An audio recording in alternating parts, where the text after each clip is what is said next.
Assalamualaikum warahmatullahi wabarakatuh. Pada hari ini materinya kita akan terkait dengan struktur eh, kepribadian dari psikoanalisa ya, terutama terkait dengan perkembangannya, yaitu psikoseksual ya. Ini ada segmen Freud. Oke, baik. Eh, ya, personality. Kalau menurut psikoanalisa, personality itu adalah a person's general style of interacting with the people.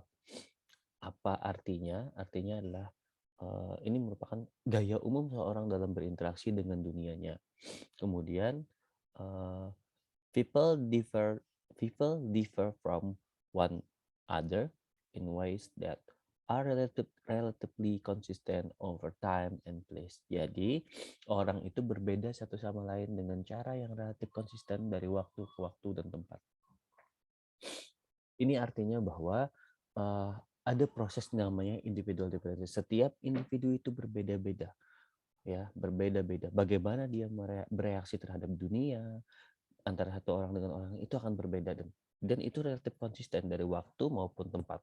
Gitu ya. Tidak akan pernah sama bagaimana reaksi seseorang, gitu ya. Oke, itu yang pertama. Kemudian kita jelas mengenal bahwa psikoanalisa Sigmund Freud itu pendekatan psikoanalitik. Jadi ada dua pendekatan psikoanalitik. Yang pertama Freudian psychoanalysis dan yang kedua post Freudian theories. Jadi ada yang pro terhadap Sigmund Freud yang merupakan pertama kali peneliti dari psikoanalisa, dan juga ada yang awalnya mungkin mengikuti ya, artinya Sigmund Freud ini sebagai gerbang awal pencetus munculnya beberapa teori, dan sebagian besar mereka menganggap bahwa post Freudian artinya mereka ada hal yang kurang disepakati oleh mereka dari teorinya Sigmund Freud, sehingga mereka membuat satu pengembangan baru, teori baru, yaitu post Freudian theories. Nah, apa itu banyak sekali tokoh-tokohnya dalam pendekatan psikoanalisa ini. Oke, nah ini psychoanalytic approach. Jadi tokoh-tokohnya setidaknya yang bisa dikenal ada beberapa di sini. Ada yang pertama Sigmund Freud sendiri, ini dinamika kepribadian terkait dengan libido, dikenal dengan psikoseksual. Kemudian ada Carl Gustav Jung ya, sebenarnya, atau Jung biasanya. Ini dinamika kepribadiannya terkait dengan introvert dan extrovert. Kemudian Albert Adler kalau salah ya nama lengkapnya. Adler itu inferiority dan superiority. Eric Fromm itu social character. Kemudian Karen Horney, bacanya Karen Horney ya. Ini terkait dengan basic anxiety, kecemasan dasar. Kemudian Sullivan, ini interpersonal relation. Dan Eric Erikson, ini terkait dengan psikososial. Nah, ini mereka punya sudut pandangnya masing-masing, namun tetap pada satu pendekatannya, yaitu psikoanalisa, gitu ya. Nanti silahkan kalian bisa mempelajari ini di psikologi kepribadian. Oke, psychoanalytic approach. Apa sih sebenarnya, gitu ya? Kita lihat bahwa di sini psikoanalisa itu sama dengan psikodinamis. Eh, ini teori ini mementingkan aspek dinamis, yaitu sebab-sebab terjadinya proses psikis. Jadi pada psikoanalisa ini akan lebih banyak menggali kenapa ya, apa yang membuat seseorang menjadi seperti itu. Contoh, apa yang membuat seseorang mengalami stres? Apa yang membuat seseorang mengalami gangguan jiwa dan lain sebagainya. Nah, ini di psikoanalisa. Jadi dia lebih banyak menggali ke belakang terkait dengan sebab-sebab kenapa permasalahan itu muncul. Jadi psikoanalisa lebih ke sana. Karena pengalaman masa lalu itu mempengaruhi pengalaman masa lalu mempengaruhi kondisi saat ini. Itu keywordnya untuk psikoanalisis. Kemudian metode psikoanalisis ini bisa dipercaya. Teori ini menggunakan metode penyembuhan pasien dengan menggunakan teknik analisis mendalam yang bertujuan untuk menggali pengalaman masa lalu seseorang. Nah, seperti saya bilang tadi bahwa pengalaman masa lalu itu mempengaruhi proses pembentukan dia saat ini. Ya, pengalaman masa lalu menentukan dia saat ini. Jadi ketika dia bermasalah saat ini, artinya itu bisa memungkinkan bahwa pengalaman masa lalunya ada yang unfinished business, artinya ada yang belum terselesaikan. Nah, itu seperti itu. Oke, kemudian dasar-dasar dari teori psikoanalisa. Yang pertama, dasar kepribadian seseorang diperoleh sejak masa kecil, ya. Kemudian kejadian pada masa kecil atau masa lalu sering tidak disadari. Oke, kemudian gangguan jiwa merupakan pertentangan antara id atau dorongan instingtual dan superego, dorongan untuk mengikuti norma masyarakat. Pengalaman masa mendatang hanya merupakan pengulangan dari pengalaman masa lalu. Dan seperti saya sebutkan tadi, pengalaman masa lalu itu akan menentukan pengalaman yang akan datang. Nah, di sini sebutkan bahwa pengalaman masa mendatang itu merupakan pengulangan dari pengalaman masa lalu yang mungkin konteksnya akan berubah, gitu ya. Nah, tetapi dasarnya sama. Gitu ya. Nah, kemudian gangguan jiwa merupakan pertentangan antara id, ego. Nah, kita nanti akan mempelajari sini id, ego, super ego, kemudian juga terkait sadar, prasadar, dan alam bawah sadar gitu ya. Di sini karena id itu bekerja berdasarkan insting, bekerjakan kepuasan untuk memenuhi kepuasan. Ada ego, ego bekerja berdasarkan realita, dan super ego berdasarkan norma-norma masyarakat. Oke. Nah, ini sedikit mengenai biodata Sigmund Freud ya. Sigmund Freud dia lahir pada 1856 sampai 1939. Dia dikenal sebagai bapak psikologis, bapak psikoanalisa, bapak psikoanalisis dan pencipta teori kepribadian modern. Psikoanalisis mempunyai latar belakang ilmu kedokteran. Jadi sebenarnya Sigmund Freud ini latar belakangnya ilmu kedokteran, bukan psikolog, tapi dia psikiater sebenarnya. Nah, ini dia pertama kali belajar pada Charlotte mengenai terapi penyakit histeri dengan metode hipnosis. Charlotte Brouwer. Nah, ini belajar pada Brouwer terapi penyakit histeris. Dia merasa bahwa tidak semua orang bisa diselesaikan dengan hipnosis. Sehingga dia menemukan satu metode baru, yaitu metode asosiasi bebas. Nah, ini juga dari asosiasi bebas ini juga memunculkan terapi yang dikenal dengan terapi analisis mimpi. Nah, jadi pada teori psikoanalisa Sigmund Freud, dia bisa melakukan analisis mimpi. Oke, ini bisa dibaca sendiri. Nah, ini pengikutnya diantaranya adalah Jung dan Adler, dan mulai berkembang di Eropa dan Amerika awal abad 20. Jadi sebenarnya banyak pengikutnya awalnya. Tetapi setelah sama seperti dia dengan Brouwer itu, ketika dia merasa ada sesuatu hal yang kurang nih, akhirnya dia mengembangkan sendiri teori itu. Gitu ya.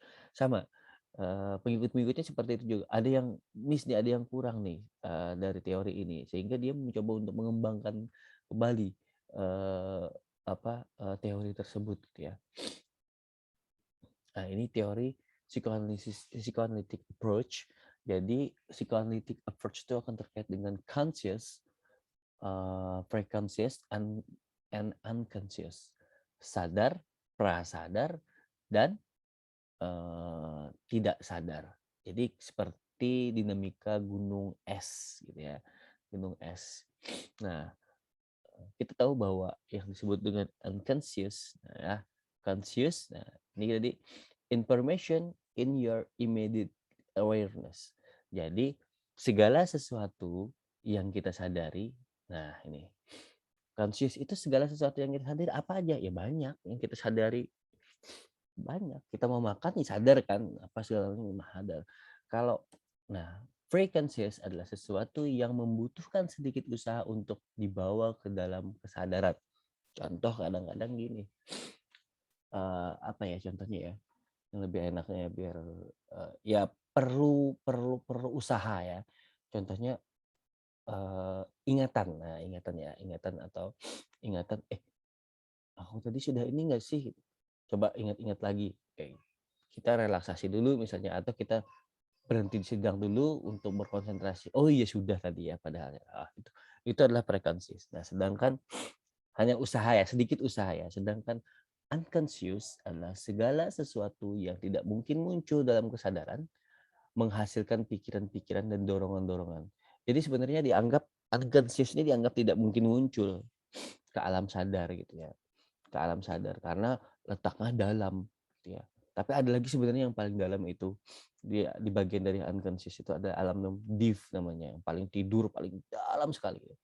Tetapi seiring berjalannya waktu sebenarnya sekarang sudah ada berbagai macam terapi yang bisa berbagai macam terapi yang bisa mengangkat alam tidak sadar ya, alam tidak sadar ke alam sadar, gitu ya.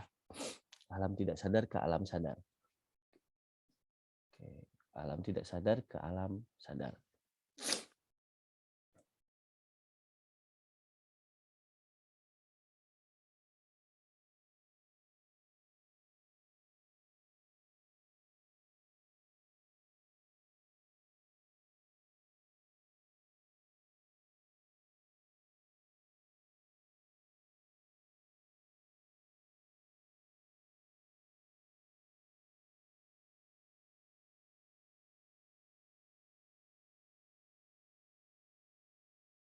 Nah, itu contoh sederhana ketika kalian masa kecil, umur 1 tahun, 2 tahun kan itu sebenarnya tidak kalian rasakan. Kalian pernah mengalami itu, tetapi itu, hilang kan, ingatan kalian tuh tidak merasakannya lagi atau hilang gitu kan. Kadang-kadang usia 2 tahun itu, pengalaman di usia 2 tahun itu juga sudah lupa gitu kan, kalian lupakan padahal sebenarnya itu masuk ke alam bawah sadar kalian. Dan itu bisa di-recall, artinya bisa diangkat kembali ke alam sadar untuk dirasakan gitu kan. Oh dulu aku kayak gini, nah itu. Tapi membutuhkan usaha yang lebih daripada mengangkat pre-conscious gitu ya. Tapi itu tidak semua orang bisa juga karena diperlukan konsentrasi yang cukup bagus dan relaksasi yang bagus untuk bisa mengangkat itu. Ada berbagai macam terapi-terapi yang sudah berkembang seiring dengan berkembangnya ilmu pengetahuan, terutama dengan positif psikologi dan transpersonal gitu ya. Banyak banyak hal yang berkembang dalam ilmu psikologi. Oke. Nah, kemudian psikoanalitik dimension of the mind. Nah, ini terkait dengan dimensi dari pikiran. Jadi ada yang namanya IT, itu das S, itu instinctual drives pression at birth.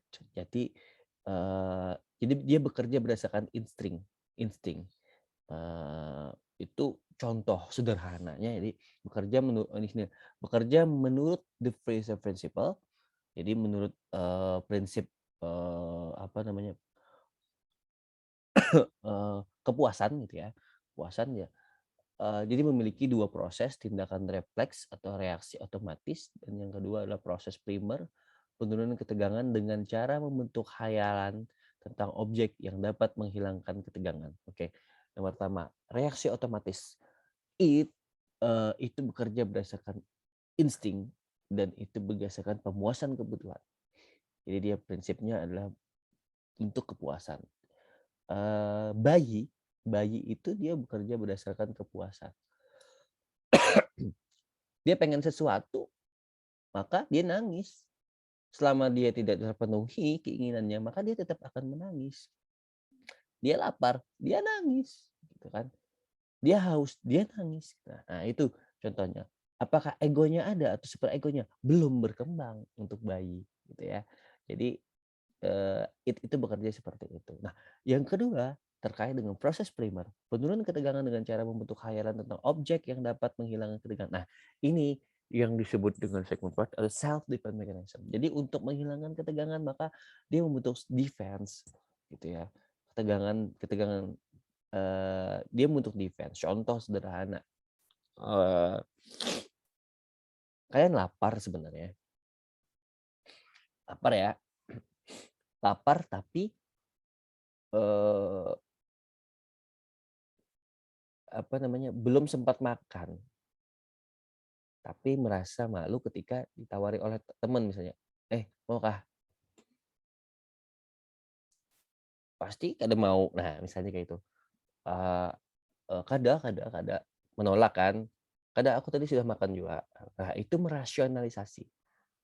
Ada rasionalisasi namanya. Jadi self defense mechanism itu ada banyak sekali. Salah satunya rasionalisasi, dan lain sebagainya. Nah, itu kita tidak banyak tidak sampai banyak banget belajar sampai sana sih ya, akhirnya karena ini psikologi perkembangan nanti sih cuman perkenalan aja, nanti saya akan lebih banyak ke teori psikoseksual. Oke. Kemudian ego, does each develop out of the it in infancy. Jadi paham akan realitas dan logika karena dia bekerja berdasarkan realita. Realita prinsipal. Jadi dia mediator antara it dan super ego. Jadi dorongannya ini kuat banget nih, pengen makan, saya lapar banget nih, padahal kondisinya masih dalam kelas. Tuh gimana caranya makan di kelas kan nggak mungkin, super egonya berbicara, "Nggak mungkin makan di kelas, kamu nggak sopan itu kalau makan di kelas," gitu. Akhirnya kan egonya, "Aduh gimana nih, ya sudahlah saya tahan aja," gitu. "Saya tahan aja, lagian ya mungkin tinggal sebentar lagi." Nah itu rasionalisasinya, "Ah lagian cuman sebentar lagi." Akhirnya, eee, itu dia akan melakukan pemuasan kebutuhan dengan tadi membentuk khayal dan sebagainya, jadi membentuk rasionalisasi. Misalnya seperti itu ya. Itu kalau yang sederhana, artinya yang umum dan itu tidak begitu, berlebihan. Tapi kalau semakin banyak self defense mechanism itu makin berbahaya, artinya semakin potensial banget untuk mengalami gangguan gitu ya. Nah kemudian selanjutnya super ego das hasil interaksi dengan dunia sekitar. Jadi super ego itu terbentuk dari norma-norma, dari lingkungan sosial. Jadi nilai-nilai, norma, dan segala macam. Nah, ini berfungsi merintangi impuls dari id. Nah, jadi, dibedakan menjadi ego ideal, menghadiahi orang dengan membuatnya rasa rasa bangga dan conscience, menghukum orang dengan membuatnya rasa bersalah. Rasa sebenarnya to for guilt. Jadi memang secara umum super ego itu adalah interaksi nilai sih, yang ada norma-norma yang ada di sekitar gitu ya. Terbentuknya seperti itu. Jadi menurut super ego ini nggak boleh. Bunuh boleh nggak? Ya nggak boleh. Menurut norma nggak boleh, menurut hukum nggak boleh. Ya terus dilakukan nggak? Ya nggak boleh dilakukan gitu loh. Gue marah nih gitu. Boleh nggak marah di depan orang teriak-teriak dan lain sebagainya? Oh, kayaknya menurut orang tuh nggak boleh. Menurut menurut, budaya itu kayaknya nggak boleh, nggak diperbolehkan. Itu maka akan menganggap kita bla bla bla bla. Ah, akhirnya udah dilakukan. Nah, itu super ego. Oke.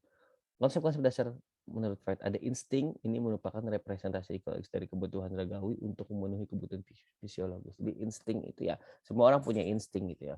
Bayi kecil itu punya insting untuk bertahan hidup. Misalnya bisa kita bayangkan ketika dia lahir,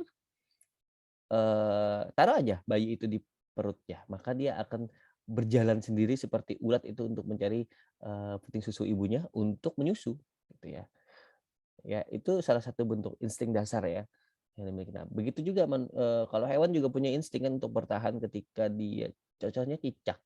Cicak ketika dia ada musuh maka dia akan insting dia bertahannya dia akan memutus buntutnya ya kalau nggak salah ya, mutus buntutnya. Manusia juga seperti itu. Insting-insting itu ada gitu. Banyak banyak seperti itu. Oke, nah karakteristik insting ini sumbernya kondisi jasmani yang merasakan adanya kekurangan disebut kebutuhan, tujuannya menghilangkan rangsangan atau tegangan yang dirasakan oleh das es dan ego. Objek segala sesuatu yang harus dilakukan untuk memenuhi kebutuhan atau dapat meredakan ketegangan seperti benda, tindakan, atau kondisi yang dapat memberikan kenikmatan atau kepuasan. Oke, nah ini kita tidak begitu detail ya bahasnya, tapi di sini saya perlu diperkenalkan itu. Freud membagi dua insting ya, ada insting hidup dan insting mati, life instinct dan insting mati. Nah ini nanti awal mulanya dikenal dengan uh, psikoseksual. Nah ada insting,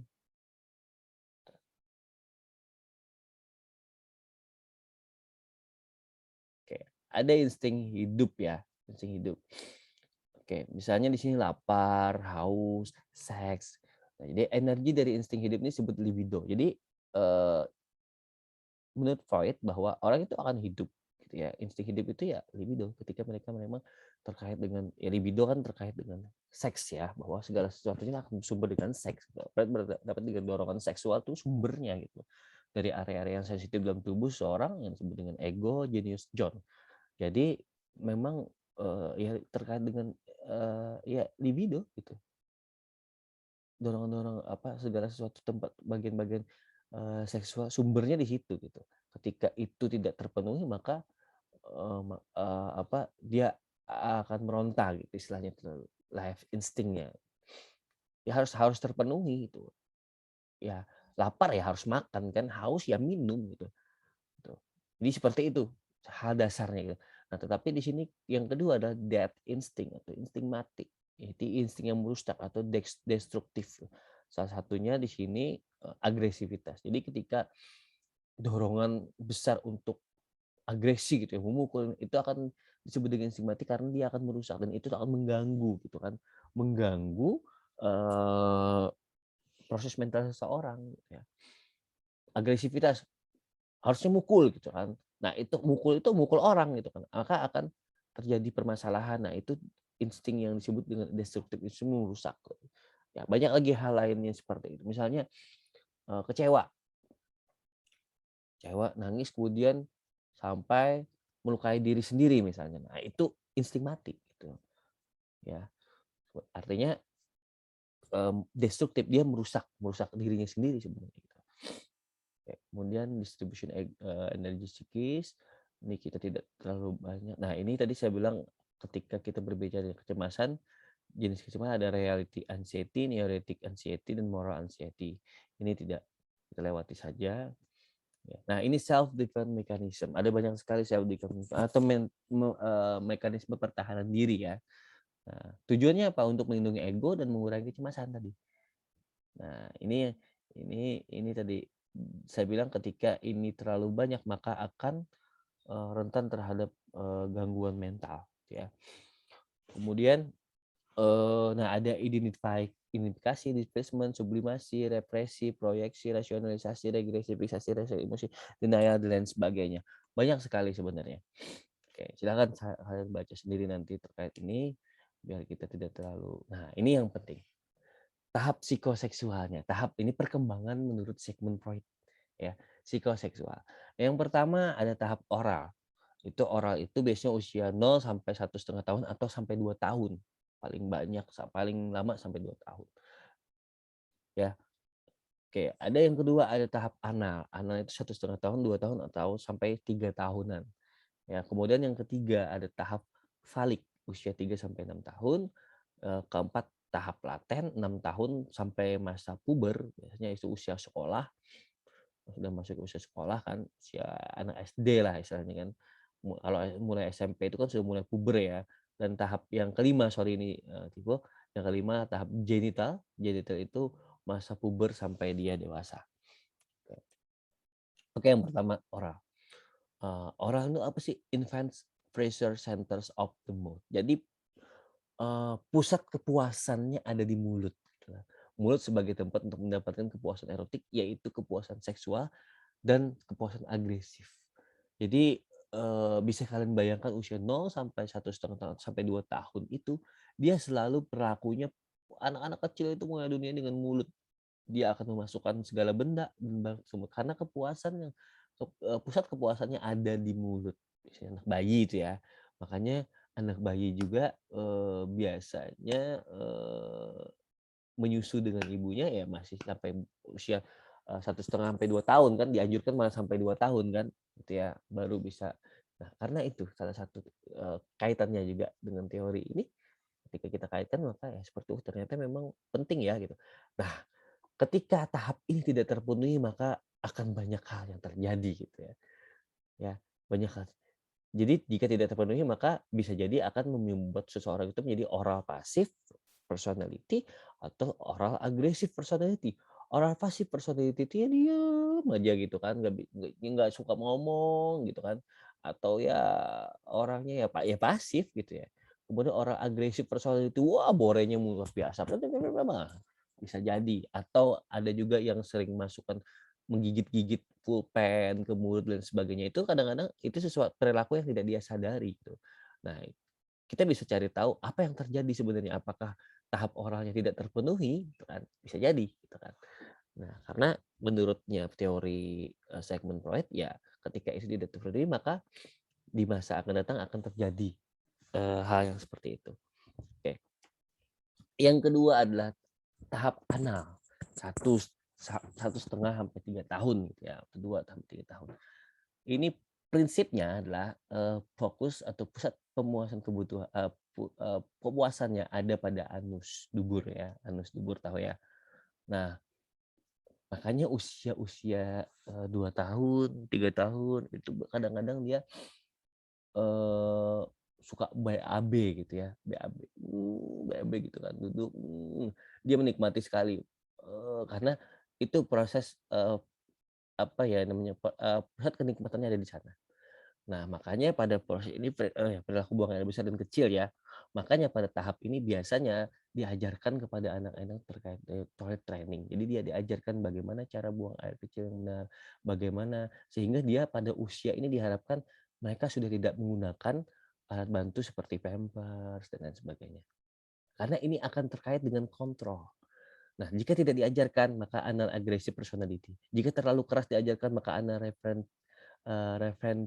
preventive personality.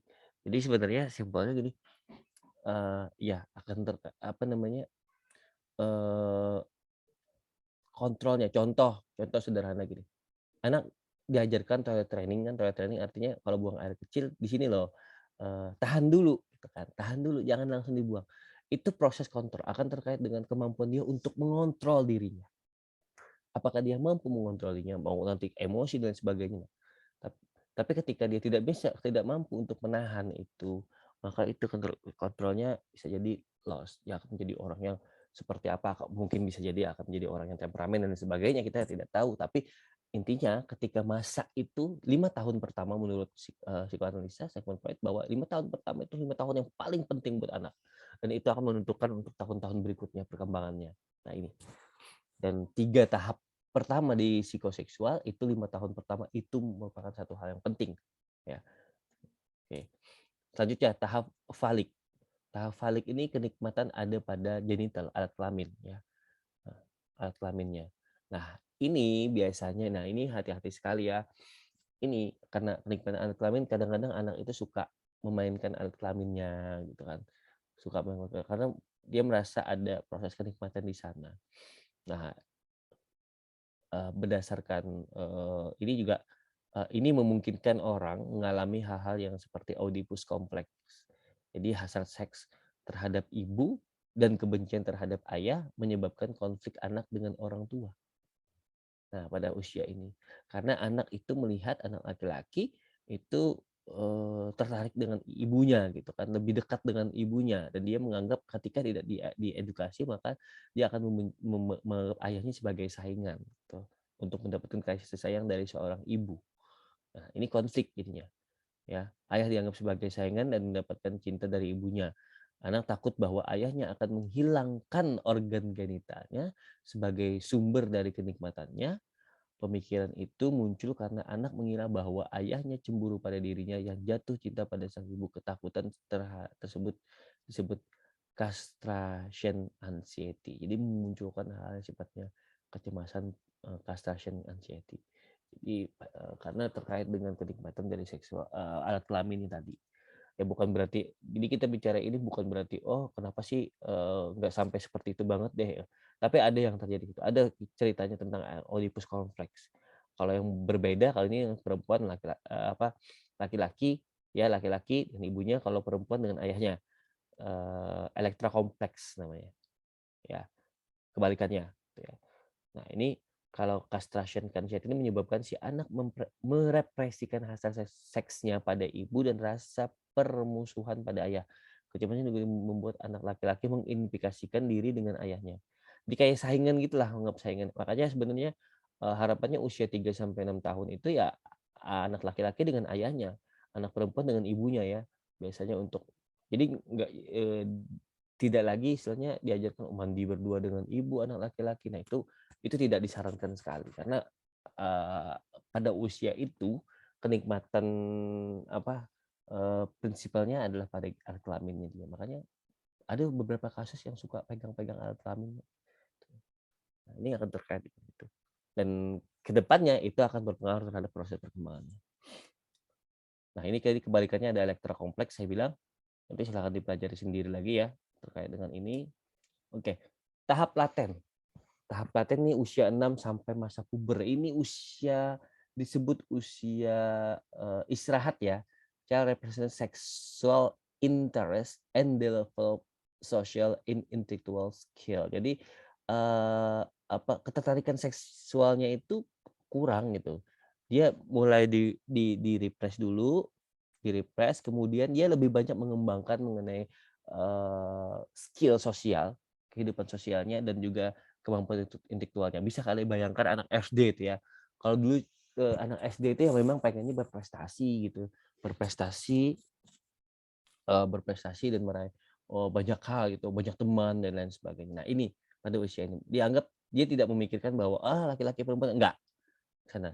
Dia berteman dengan laki-laki, dengan perempuan, bebas gitu kan. Maksudnya bebas dalam artian, ya tidak yang kalau anak-anak sekarang ini kadang-kadang, ih cie cie cie. Nah itu sudah ada faktor pengaruh eksternal. Artinya tontonan-tontonan dan lain sebagainya itu mempengaruhi. Padahal sebenarnya pada masa usia SD, 6 tahun sampai 12 itu masanya dia benar-benar bersosial, sosial dan mengembangkan skill intelektualnya. Itu masa yang paling bagus untuk kita mendorong mereka untuk fokus pada, proses belajar gitu kan. Jadi perilaku dorongan seksual ditekan dan itu disebut masa tenang. Nah, makanya disebut masa tenang. Oke. Nah, kemudian pada tahap genital ini mulai pada tahap puberti sampai dewasa. Nah, a time of sexual reawakening, bangkit kembali. Source sumber of sexual pressure becomes someone outside the family. Jadi sumbernya, nah perilaku mulai tertarik pada lawan jenis dan dorongan seksual mulai timbul secara nyata. Karena dia sudah pubertas dan masuk pada tahap masa remaja. Makanya masa remaja itu sebenarnya sangat penting sekali untuk melakukan suatu pembelajaran namanya sex education. Ya, sex education. Kenapa? Karena dia harus tahu. Gitu. Karena pubertas itu, masa pubertas aja kita tahu bahwa organ-organ vital seksualnya itu berkembang lebih cepat. Nah, itu ya. Sehingga wah ini makanya kadang-kadang anak laki-laki mulai coba, kalau remaja itu marak bulu gitu ya, mulai mendekati lawan jenis dan sebagainya. Dan sampai ketika memang ketika itu tidak terkontrol dan mendapatkan, penguatan, negatif atau penguatan positif dari, hal-hal yang sifatnya negatif, maka ya itu bisa terjadi sampai pada, free sex dan lain sebagainya. Makanya ini tahap-tahap ini menjadi, hal yang sangat penting juga. Ketika itu terjadi maka jelas perkembangan-perkembangan lainnya pun akan terganggu termasuk, eee, proses mentalnya. Oke, eee, itu tadi, sedikit penjelasan dari saya terkait dengan, eee, apa, eee, psikoanalisa dari segmen Freud ya. Kita membahas karena ada struktur, struktur id, ego, superego tadi, kemudian ada tahap perkembangan sosial. Oke, baik setelah ini silahkan kawan-kawan, berdiskusi, silahkan bisa disiapkan beberapa pertanyaan, ajukan saja di, eee, chat atau nanti bisa kolektif dengan ketua tingkat ya. Nanti, minggu depan akan ya itu, silakan nanti, kita akan berdiskusi setelah ini, nanti, terkait dengan psikoanalisa. Oke, baik, cukup dari saya mengenai penjelasan psikoanalisa, struktur id, ego, superego, dan juga perkembangan psikoseksual ya dari segmen Freud. Mohon maaf saran. Saya akhiri. Assalamualaikum warahmatullahi wabarakatuh.